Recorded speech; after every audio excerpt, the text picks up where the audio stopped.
다시 한번 외쳐봅시다. 시작. 공동체적 부요를 누리자. 남전도 회장이 말씀하신 것처럼 오늘 주일 예배는 교회의 회개년도의 마지막 예배입니다.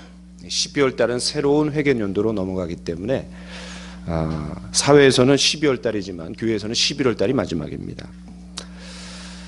그래서 오늘 오후에 우리가 부서 결정 시간을 위해서 은사 테스트하는 시간이 있는데, 제 기억으로는 전 교인을 상대로 은사 테스트하는 거는 아마 이번이 처음이지 않나. 저도 지금까지 신앙생활하면서 우리 모든 성도들이 은사 테스트를 하는 거는 저도 처음입니다. 그래서 제가 시리즈로 진행하고 있는 창세기 35장 말씀은 조금 뒤로 하고 오늘은 이 말씀을 좀 선택해서 나누려고 합니다. 오늘 이 말씀을 통해서 우리 모두가 공동체적 부요의 의미를 알고 누리게 되는 그런 귀한 시간이 되기를 원합니다. 본문에 두 종류의 사람이 등장합니다. 어떤 관리와 베드로입니다. 이들은 일단의 무리들을 대표합니다. 먼저 어떤 관리는 부자들을 대표합니다. 그래서 25절에 보면 예수님이 어떤 관리의 문제를 다루다가 부자 전체의 문제로 확대해서 말씀을 하십니다. 우리가 잘 아는 말씀이죠. 낙타가 바늘귀로 들어가는 것이 부자가 하나님의 나라에 들어가는 것보다 쉬우니라. 부자들, 부유한 사람들을 대표해서 어떤 관리를 얘기하는 거예요.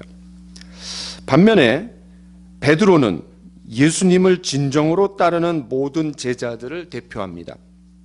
그래서 28절에 보면 베드로가 보옵소서, 우리가 우리의 것을 다 버리고 주를 따랐나이다 라고 말하면서 예수님이 찾으시는 진짜 제자, 그 제자의 모습, 우리의 대표로 등장하는 사람이 베드로입니다. 자, 지금까지는 좀 표면적인 이유에서 대표성을 얘기했다라면 조금 더 구체적으로 한번 들어가 봅시다. 성경에 등장하는 어떤 관리와 베드로는 각각 어떤 사람들을 대표합니까? 무엇을 대표합니까? 먼저 어떤 관리에 대해서 한번 좀 살펴봅시다. 여러분, 여기에 관리라고 했습니다. 관리라고 했기 때문에 이 사람은 공적인 권력을 갖고 있는 사람이에요. 그렇죠? 게다가 23절에 보면 큰 부자라고 했습니다. 관리이면서 부자예요. 공무원인데 부자다. 또 똑같은 내용을 담고 있는 마태복음에도 나와 있고 마가복음에도 나와 있고 우리가 이제 누가복음, 세 개 복음서에 똑같은 내용이 있는데 다른 복음서를 참고해 보면 이 관리를 청년이라고 소개했습니다. 청년. 그 청년이 재물이 많음으로 이 말씀을 듣고 근심하여가 아니라 청년이에요. 그러니까 청년의 나이에 재물도 많고 공무원이에요. 권력을 갖고 있는 사람이에요. 나름 성공했다라고 들을 만한 사람이고 또 청년의 시기니까 그런 거 즐기고 싶지 않겠어, 세상을 좀. 그런데 이 청년이 예수님 앞에 나와 내가 무엇을 하여야 영생을 얻으리까? 라고 물었습니다. 마가복음에 의하면 그렇게 예수님 앞에 나와서 물을 때 이렇게 자세를 갖췄어요. 같이 읽어봅시다. 시작. 한 사람이 달려와서 꿇어 앉아. 무릎을 꿇고 주님, 내가 어떻게 해야 영생을 얻으리까? 뭔가 신앙적으로 대단한 열심을 갖지 않고서야 이렇게 하겠어요. 그렇죠? 뿐만 아니라 이 청년은 20절에 의하면 10계명도 거의 다 지켰어요. 그러니까 신앙적으로도 어디 하나 흠잡을 데가 없는 청년입니다. 그래서 예수님도 이 청년을 특별히 여기셨어요. 같이 한번 읽어봅시다. 시작. 예수께서 그를 보시고 사랑하사. 예수님 사랑해 주셨어요. 여러분, 이 정도 되면 1등 신랑감 청년 아닙니까? 청년에다가 돈도 많고 권력도 있고 게다가 신앙도 좋고 예수님이 사랑해. 더 나아가서 예수님이요 22절에 보세요. 나를 따르라. 어마어마한 초청을 했습니다. 여러분, 이 초청이 왜 위대한 초청입니까? 여러분, 이 초청에 반응한 사람은 베드로와 요한 또 제자들입니다. 나를 따라오라. 내가 너희로 사람을 낚는 어부가 되게 하리라. 여러분, 베드로와 요한이 기껏해야 잘 나가봤자 갈릴리 수산업 협동조합 조합장 정도밖에 더 했겠어요. 그를 누가 알아주나요? 2000년 전에 그 갈릴리 수산업 협동조합 조합장을 누가 알아줘요? 그런데 지금 베드로와 요한을 모르는 사람이 어디 있습니까? 여러분, 베드로는 영어 이름이 뭐예요? 베드로. 피터. 그렇죠? 피터팬이 여기서 나왔을지도 모르겠어요. 네, 농담입니다. 피터팬 여기서 나온 거 아니에요. 예. 요한의 영어 이름이 뭐예요? 예, 존입니다. 존. 피터와 존, 얼마나 많은 사람들이 이름을 갖습니까? 또 이탈리아에 가면 교황이 있는 곳이 어디예요? 예, 성 베드로 성당입니다. 또 그 옆에 성 요한 성당이 있습니다. 베드로와 요한을 모르는 사람이 어디 있어요? 이 베드로와 요한은 나를 따라오라, 이 예수님의 놀라운 초청에 그것을 반응해서 인생 대박, 인생 역전을 이룬 사람입니다.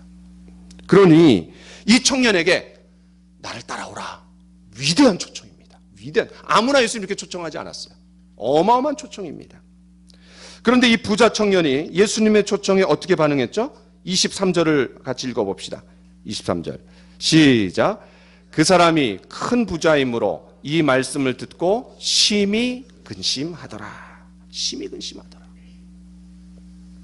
결국 예수님의 위대한 초청에 응하지 않았습니다. 저는 성경을 읽으면서 가장 안타까운 장면 중에 하나가 이 장면이라고 생각이 됩니다. 야, 이런 어마어마한 기회가 왔는데 그냥 발로 차버렸어요. 참 슬픈 장면이야. 그런데 이 초청에 응하지 못한 이유가 뭐예요? 이 말씀을 듣고. 그러면 이 말씀이 뭐예요? 자, 22절 같이 한번 읽어봅시다. 시작. 예수께서 이 말을 들으시고 이르시되 내게 아직도 한 가지 부족한 것이 있으니 내게 있는 것을 다 팔아 가난한 자들에게 나눠주라. 그리하면 하늘에서 내게 보화가 있으리라. 그리고 와서 나를 따르라. 이 부자 청년이 주님을 따르지 못한, 주님의 위대한 초청에 응하지 못한 결정적인 이유가 뭡니까? 재물입니다. 재물. 자기가 가지고 있는 재물이에요. 십계명도 지키고 또 영생을 얻고자 하는 신앙에 대한 진지한 열심도 있었고 또 예수님을 향해 무릎을 꿇을 정도로 대단한 열정을 가졌을지 모르지만 그의 삶의 우선순위는 하나님이 아니었습니다. 자기가 소유한 재물이었습니다. 반대로 베드로는 무엇을 대표했습니까? 28절에 보니까 베드로가 여짜오되 보옵소서, 우리가 우리의 것을 다 버리고 주를 따랐나이다. 예수님이 너무 실망하는 것 같으니까, 그렇게 초청하고 사랑했는데 너무 실망하니까 베드로가 이렇게 얘기하는 것 같아요. 예수님, 힘내세요. 우리가 있잖아요. 저 그렇게 생각이 됐어요. 이 성경 읽으면서, 야, 아빠 힘내세요. 우리가 있잖아요. 예수님, 떠나간 부자 청년 관원에게 미련 두지 마시고 헌신한 우리가 있잖아요. 힘내세요. 이런 분위기인 것 같아요. 그러나 이 베드로를 위시로 한 제자들은 부자 청년 관원과 달랐습니다. 무엇이 달랐어요? 뭐가 차이를 만들어냈어요? 그 어떤 것보다도 예수님을 첫 자리에 모셨다라는 거예요. 예수님 첫 자리에. 여러분, 저와 우리 모두에게 한번 자문해 봅시다. 저와 여러분들은 예수님을 내 모든 삶의 첫 자리에 모셨습니까? 다른 무엇보다도 예수님이 내 삶의 주인이 되십니까? 만약 그렇지 못하다라면 우리에게 주님을 첫 자리에 모시지 못하도록 만드는 그런 방해 요소들은 무엇입니까? 부자 청년 관원처럼 물질일 수 있습니다. 자녀일 수도 있습니다. 또 내 시간과 내 안락이 침해받지 않으려는 것일 수도 있습니다. 어떤 사람에게는 직장일 수도 있습니다. 제가 2주 전에 이방 신상들을 버리라 그런 말씀을 좀 나눴는데 어떤 청년이 대화하다가 목사님, 제 아내 직업적 커리어 성과 등에 대한 우상을 제가 갖고 있다는 것을 발견했습니다. 그렇게 표현하더라고요. 저와 여러분 안에 주님을 첫 자리에 모시지 못하게 만드는 것들이 있다면 내가 주인 삼은 모든 것들을 내려놓고 주님을 앞세우게 되기를 간절히 축원합니다. 그렇다면 이 어떤 관리와 부자, 이 부자이면서 청년인 어떤 관리와 베드로가 차이를 만들어냈는데 그 차이를 만들어낸 중요한 표현이 버리는 겁니다. 버리는 거. 버리다라는 단어에 오늘 본문의 비밀이 들어가 있습니다. 그러니까 오늘 본문은 버린 자와 그리고 가진 자를 대조하고 있는 거예요.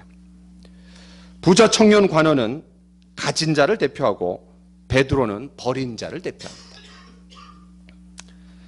근데 예수님은 가진 자의 손을 들어주신 것이 아니라 버린 자의 손을 들어주셨습니다. 여러분 29절부터 30절을 한번 보세요. 이르시되 내가 진실로 너희에게 이르노니 하나님의 나라를 위하여 집이나 아내나 형제나 부모나 자녀를 버린 자는 현세의 여러 배를 받고 내세의 영생을 받지 못할 자가 없느니라 하시니라. 자, 그렇다면 어떻게 하는 게 버리는 겁니까? 문자 그대로 집이나 아내나 형제나 부모나 자녀를 다 버려야 됩니까? 그러나 꼭 그렇게 이해할 필요는 없습니다. 베드로가 우리가 우리의 것을 다 버리고 주를 따랐나이다 라고 했던 말을 우리가 잘 이해해야 합니다. 이 말씀을 잘못 이해하면 뻥도 이런 뻥이 없습니다. 뻥이에요. 자, 이 말씀 때문에 그렇습니다. 자, 같이 한번 읽어볼까요? 시작. 회당에서 나와 곧 야고보와 요한과 함께 시몬과 안드레의 집에 들어가시니 시몬의 장모가 열병으로 누워 있는지라. 사람들이 곧 그 여자에 대하여 예수께 여짜오되. 이거는 마가복음 1장에 있는 말씀인데 이미 예수님이 베드로, 야고보, 요한, 안드레를 이미 부르셨습니다. 그리고 예수님을 쫓아다니기 시작했어요. 그 이후에 일어난 사건입니다. 다시 말해서 베드로의 장모의 열병을 예수님이 고쳐주셨어요. 어디에 가갖고요? 베드로의 집에 들어가서.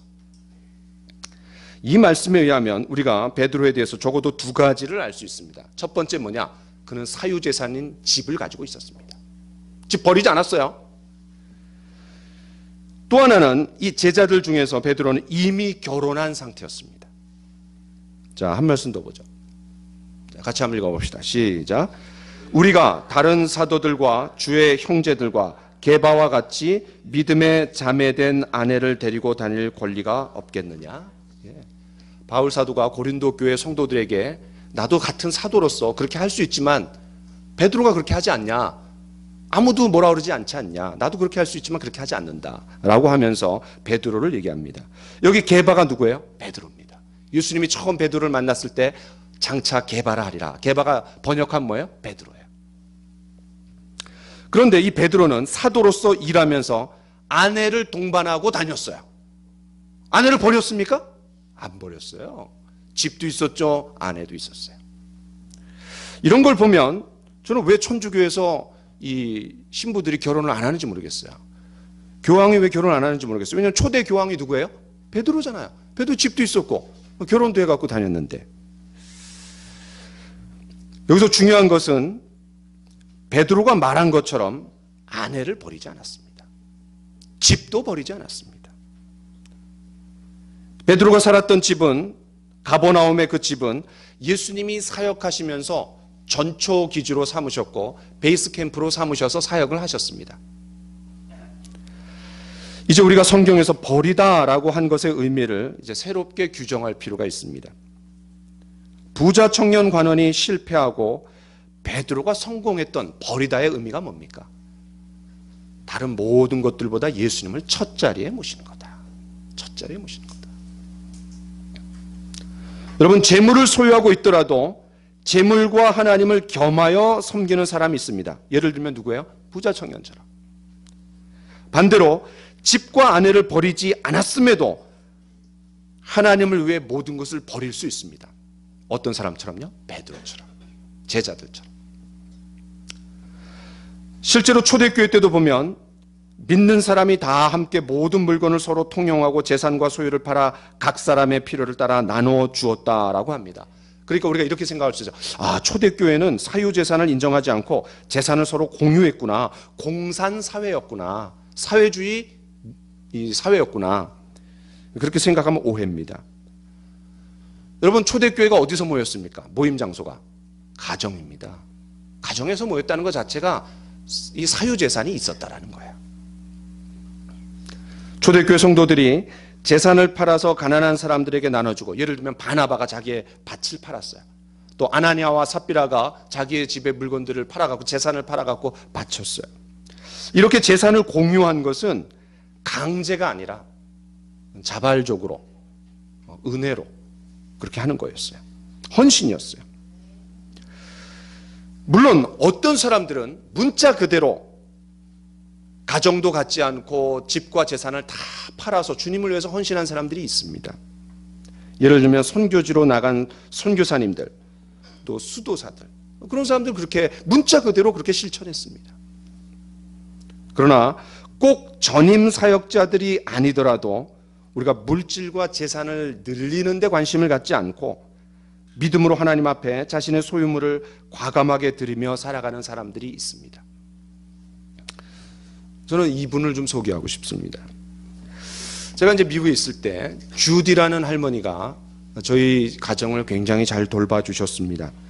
저희가 밤 11시 반에 공항에 도착했는데 이름도 모르고 서로 알지도 못하는 이 부부가 30분 동안 차를 몰고 와갖고 우리 짐을 다 들어주고 옮겨주고 그렇게 헌신적으로 수고해 주셨습니다. 이제 학교에다가 먼 곳 아시아에서 한국에서 어떤 부부가 오는데 이 픽업을 좀 담당해 줄 사람을 이제 올렸어요, 글을. 그랬더니 이분들이 자원했어요. 그것이 인연이 돼갖고 저희가 떠나는 4년, 있는 4년 동안 이분들하고 깊이 교제를 나눴습니다. 이분의 남편은 비행기 해외 운송 회사인, 여러분 UPS 아시죠? UPS. UPS, 그러니까 항공 파일로트였습니다. 이분들은 집이 되게 부유했어요. 재산을 많이 물려받았는지 아니면 열심히 일해서 벌었는지 잘 모르겠지만 집이 굉장히 부유하고 집이 컸어요. 미국에서는 이 자동차를 2세대 가지고 있는 건 기본입니다. 그런데 조금 이 사람들이 부자다 그러면은 뭐를 가지고 있냐면은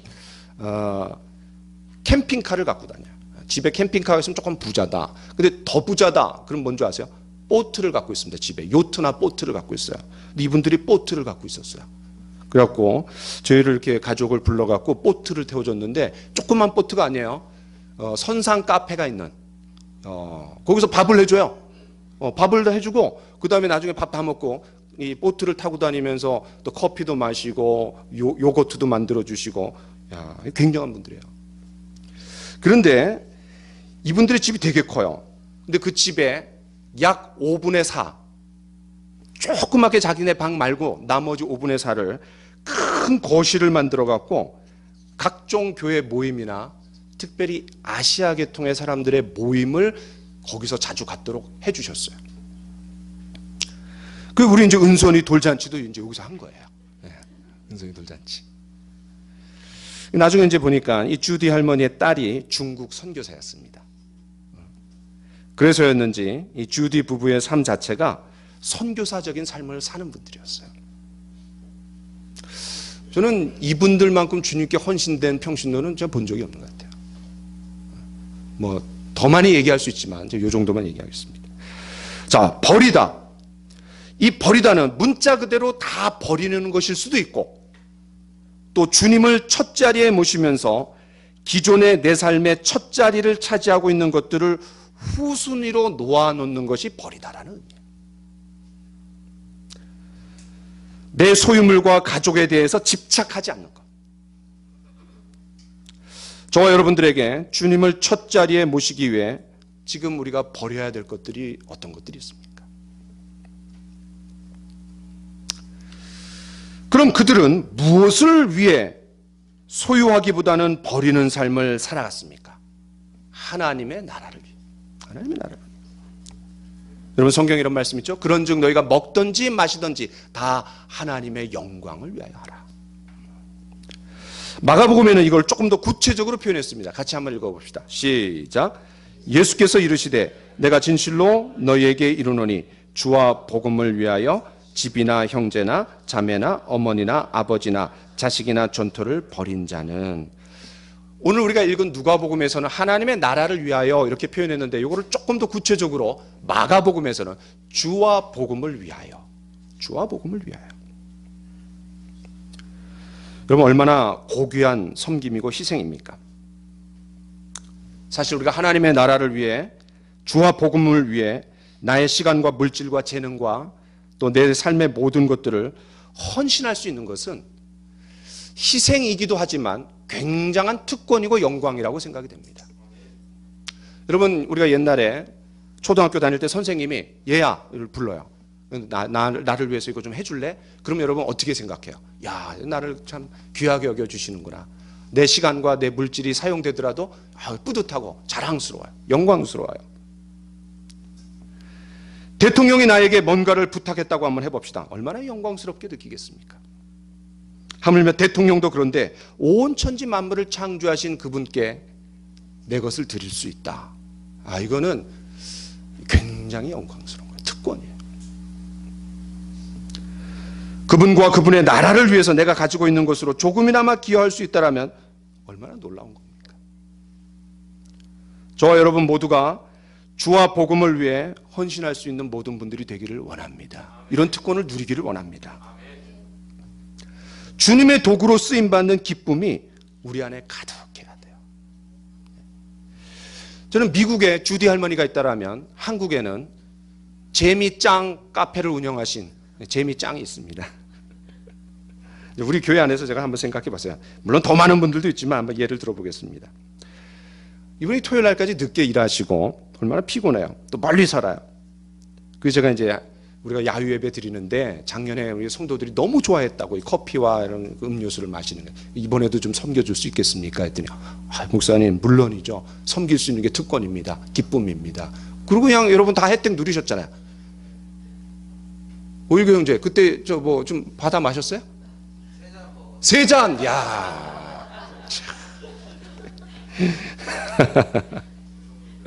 종류별로 그렇습니다. 주님의 일을 위해서, 주와 복음을 위해서 우리가 섬길 수 있는 놀라운 특권입니다. 지난주에 또 이번 주에 우리 교회 일꾼을 새롭게 선출하려고 합니다. 이미 선출했고 또 선출합니다. 각 기관 총회에서 새로운 임원들을 선출했습니다. 참으로 귀한 분들이 당신들의 어려운 여건 속에서 그를 받으셨습니다. 받아주셨어요. 오늘 이제 6개 부서에 또 부장님들이 선출될 겁니다. 하나님 나라를 위해서, 주와 복음을 위해서 기쁨으로 책임을 감당하시고 헌신하실 수 있는 분들이 저는 자원하셨으면 좋겠어요. 네, 자원하셨어요. 왜? 자원하라고?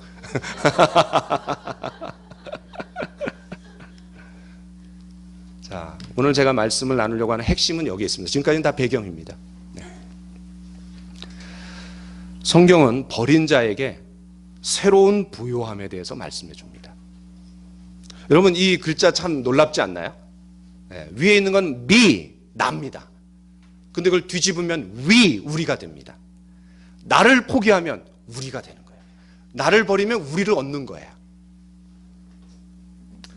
그렇다면 하나님은 당신의 나라를 위해 구체적으로 주와 복음을 위해 예수님을 선택하고 따르는 사람들, 자신의 소유물에서 안전을 택하지 않고 가족의 유대로부터 기쁨을 좀 미뤄두고 주와 복음을 위해서 헌신한, 하나님께 헌신한 사람들을 하나님 어떻게 보상해 주십니까? 우리 30절을 한번 봅시다.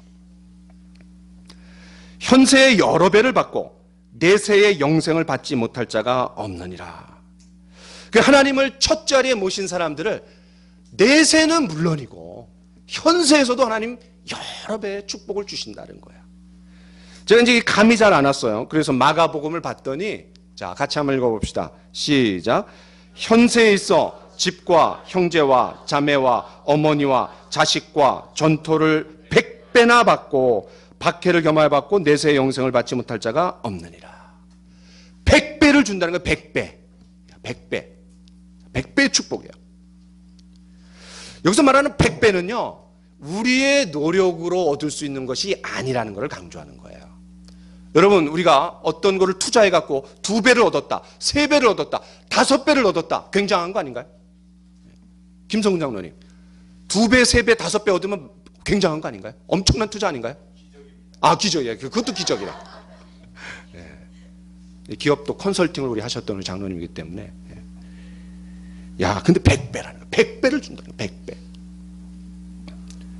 여러분, 성경에서 100배의 축복을 받은 사람 하면 누가 떠오릅니까? 예, 이삭이. 한 말씀 봅시다. 이삭. 같이 읽읍시다. 시작.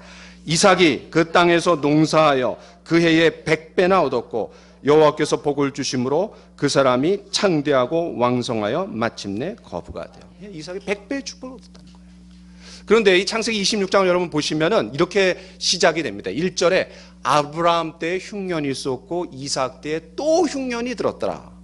그러니까 좋은 상황이 아니었어요.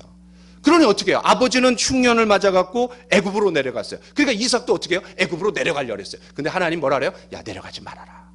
내가 너에게 하늘의 별과 같이 자손을 주겠다. 그리고 이 땅을 내가 너에게 주겠다. 그리고 열심히 내려가지 않고 열심히 이제 투자를 했는데, 일했는데 하나님 100배의 축복을 주신 거예요. 100배.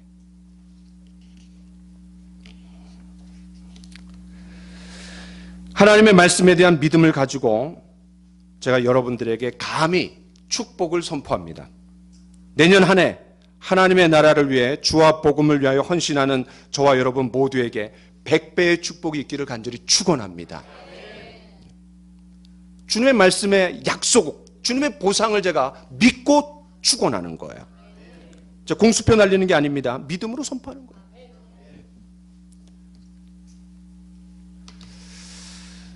그러면 어떻게 버리는데 여러 배, 아니 100배의 축복이 있을 수 있습니까? 실질적으로는 버리잖아요. 손해를 보는 거잖아요.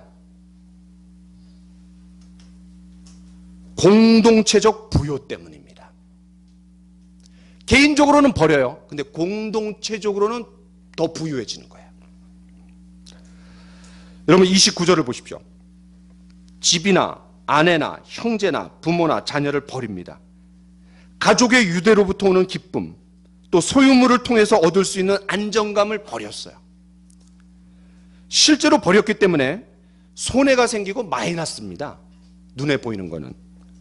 그런데 내세의 영생을 얻는 것은 말할 것도 없고 우리가 살아가는 현세에서도 여러 배, 아니 100배를 받는다 그랬어요. 100배. 이게 어떻게 가능합니까? 저는 이 말씀 가지고 묵상을 많이 했어요. 그리고 이제 몇 사람들한테도 나눴는데 그 나누다가 이제 이거 설교해야 되겠다 그래갖고 이제 이거 선택한 거예요. 자, 같이 한번 읽어봅시다. 시작. 누가 내 어머니이며 동생들이냐? 누구든지 하나님의 뜻대로 행하는 자가 내 형제요 자매요 어머니냐? 이 배경이 뭡니까? 예수님이 귀신을 내쫓고 놀라운 역사를 이루니까 사람들이 뭐라 했냐면 저거 미쳤다, 저 귀신 들렸다 이렇게 얘기했어요. 귀신을 들렸기 때문에 귀신을 내쫓은 거다 이렇게 얘기했어요. 그랬더니 어머니와 이 형제들이 너무 안타까운 마음에 예수님 이제 데리고 가려고 이제 빼내려고 그 무리 가운데서 찾아왔어요. 근데 예수님이 힐끗 보니까 어머니와 이 형제들이 왔어요. 근데 앞에 제자들이 있어요. 뭐라 그래요? 누가 내 형제요 내 어머니요 내 모친이냐? 야, 이렇게 들으면 액면 그대로 들었으면 그 어머니가 얼마나 기분 나빴겠어요. 얼마나 서운했겠어요. 그런데 예수님이 여기서 제자들에게 가르쳐 주려고 했던 게 뭘까요? 하나님 나라의 가족관에 대해서 가르쳐 줄 수 있는 좋은 기회였던 거예요. 하나님 나라의 가족관이 누굽니까? 하나님의 뜻대로 행하는 자가 내 형제요 자매요 모친이다.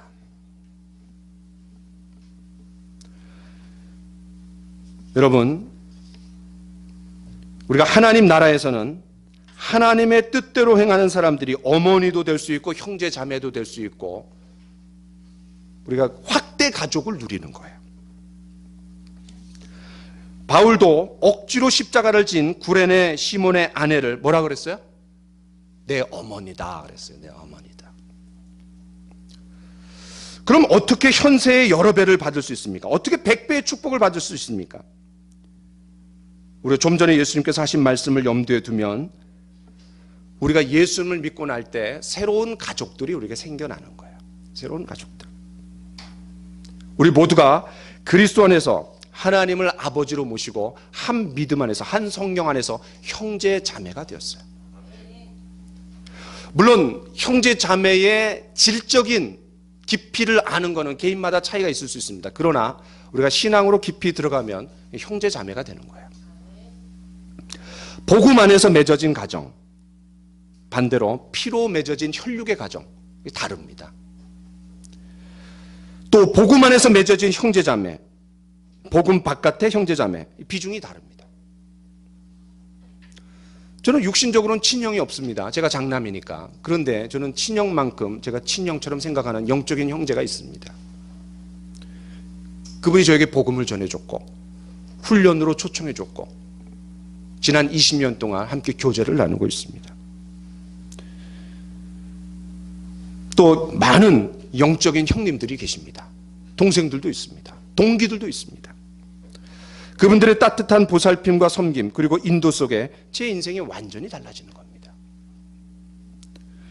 또 주님을 진실되게 배우고 따라가고자 하는 사람들은 영적인 스피리추얼 파더가 있습니다. 영적인 부모가 있습니다. 어떤 문제 앞에 우리가 육신의 부모에게 상담하고 조언을 구하지만 중요할 때는 영적인 부모에게 찾아갑니다. 그리고 기도를 부탁합니다. 그리고 이 문제를 어떻게 해결해야 됩니까? 라고 말합니다. 상담합니다. 조언을 구합니다. 그리고 지혜롭게 선택해 나가기를 시작합니다. 그런 과정에서 인생의 방향이 바뀌고 진짜 축복된 삶을 삽니다. 저는요 100배가 아니라 1000배, 만배라고 생각합니다. 그걸 어떻게 돈으로 환산합니까? 한순간 그분들하고 교제하면서 내린 결정이 인생의 방향을 결정하는 거예요.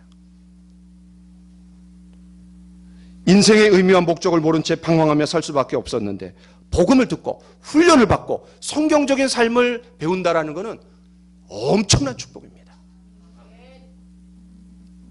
그 가치를 어떤 것으로 바꿀 수 있습니까? 하나님 나라 차원에서 우리는 새로운 부요함을 누릴 수 있습니다. 새로운 가족을 얻는 거예요. 뿐만 아니라 은사의 측면에서도 한번 생각해 보세요. 우리가 거듭난 그리스도인이라면 하나님께서 은사를 주셨습니다. 하나님 나라를 기여할 수 있도록 은사를 주셨어요. 그런데 나에게 없는 은사도 있고 남에게 없는 은사를 내가 가지고 있을 수 있어요. 나의 부족함을 뭘로 채웁니까?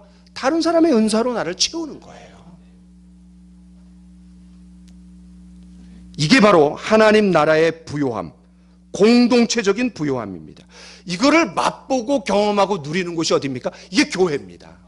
저는 교회가 이런 교회가 돼야 된다고 봐요. 그냥 예배만 드리고 왔다 갔다 하는 게 아니라 예배를 드림으로 내 신앙생활 다 했다고 생각하는 게 아니라 형제 자매가 되어서 서로의 필요를 나누고 채우고 그리고 은사를 서로 보충해주고 채워주면서 공동체적인 부요를 경험하여 나가는 거예요.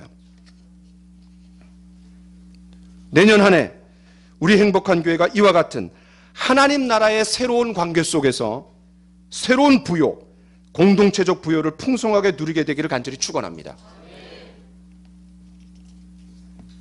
각 기관과 부서에서 회장과 총무로 섬길 때 분명히 희생이 따릅니다. 시간도 내야 됩니다. 마음적으로나 물질적으로나. 그러나 그렇게 섬기고 희생할 때 교회가 든든히 세워져 가고 저는 하나님 반드시 축복한다고 믿습니다. 여러분 교회를 한번 생각해 보세요. 얼마나 많은 분들의 수고와 섬김과 헌신과 봉사로 교회가 세워져 갑니까?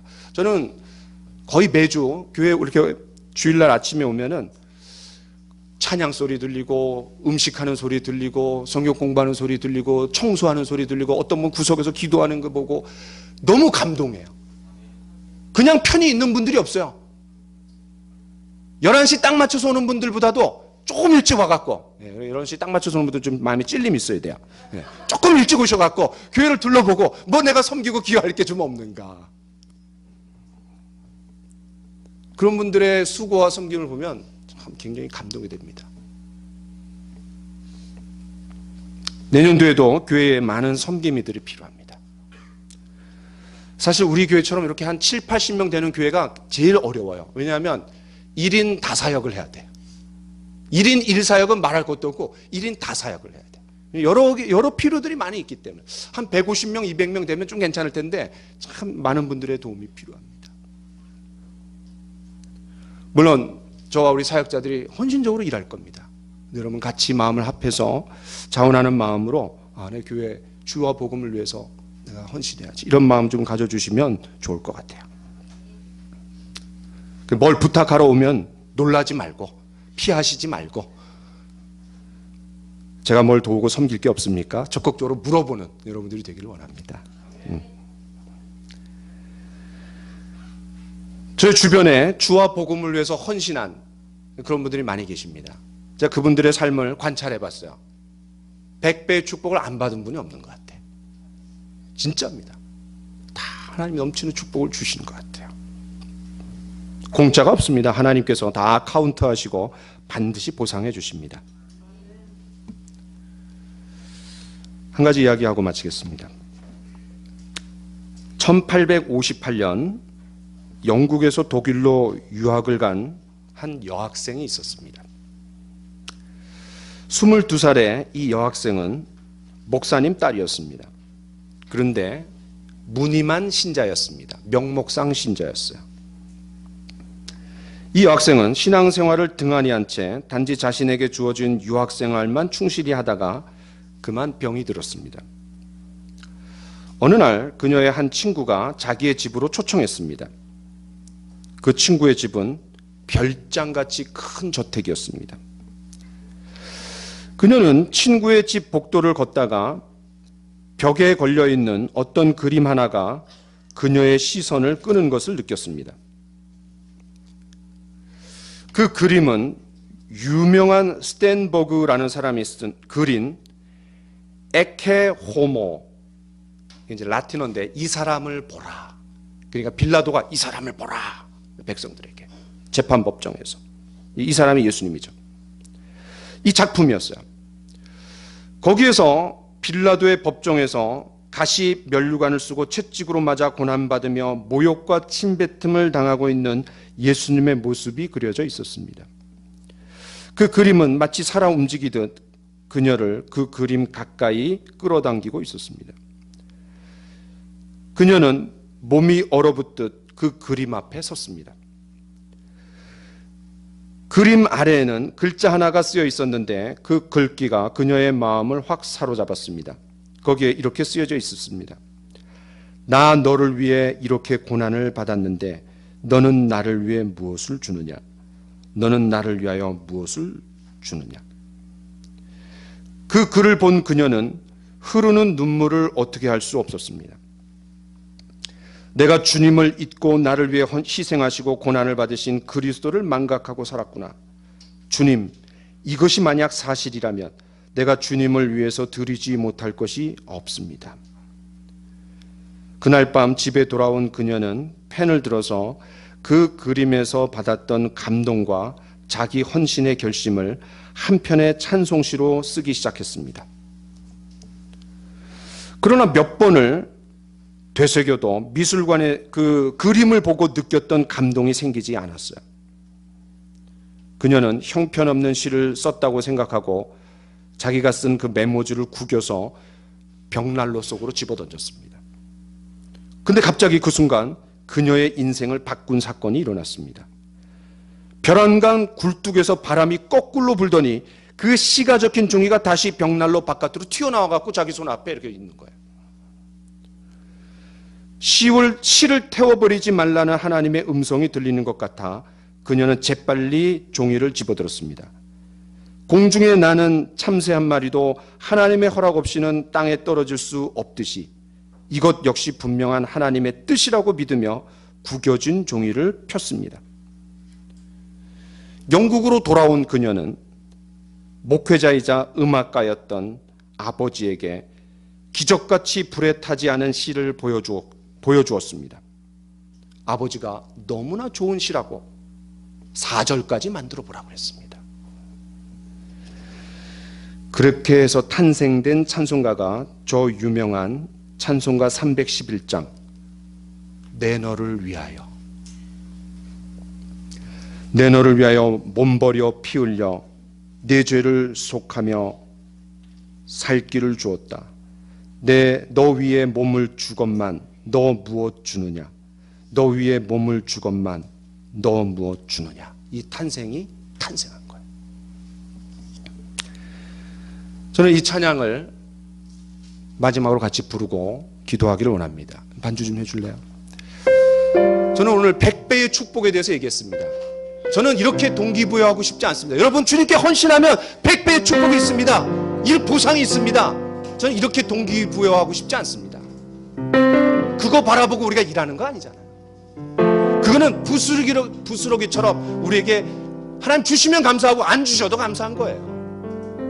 그런데 중요한 거는 주님이 십자가에서 저와 여러분들을 위해서 흘리신 놀라운 보혈의 피, 그 피 때문에 영원한 생명을 얻었습니다. 다 죽어가는 사람, 아니 죽은 사람을 살려줬는데 우리가 드리지 못할 게 뭐가 있습니까? 십자가의 은혜, 구원의 은혜, 이것이 우리의 삶을 끌어가는 동기가 되기를 원합니다. 예수님 베드로에게 이렇게 물었습니다. 네가 이 사람들보다 나를 더 사랑하느냐? 주님, 그렇습니다. 내가 이 사람들보다 주님을 더 사랑합니다. 이것들보다 나를 더 사랑하느냐? 그렇습니다. 주님, 내가 주님을 더 사랑합니다. 진짜냐? 주님이 아시지 않습니까? 내 양을 먹이라, 내 양을 치라. 주님께 대한 사랑의 동기 가운데 직분을 맡기고, 일을 맡기고, 사역을 맡기는 겁니다. 저와 여러분들이 주와 복음을 위해서 일할 수 있는 것은 주님, 제가 주님을 사랑합니다. 주님이 저에게 베푸신 은혜를 생각할 때 제가 못할 게 없습니다. 이런 마음으로 주님 앞에 나가는 우리 모두가 되기를 원합니다.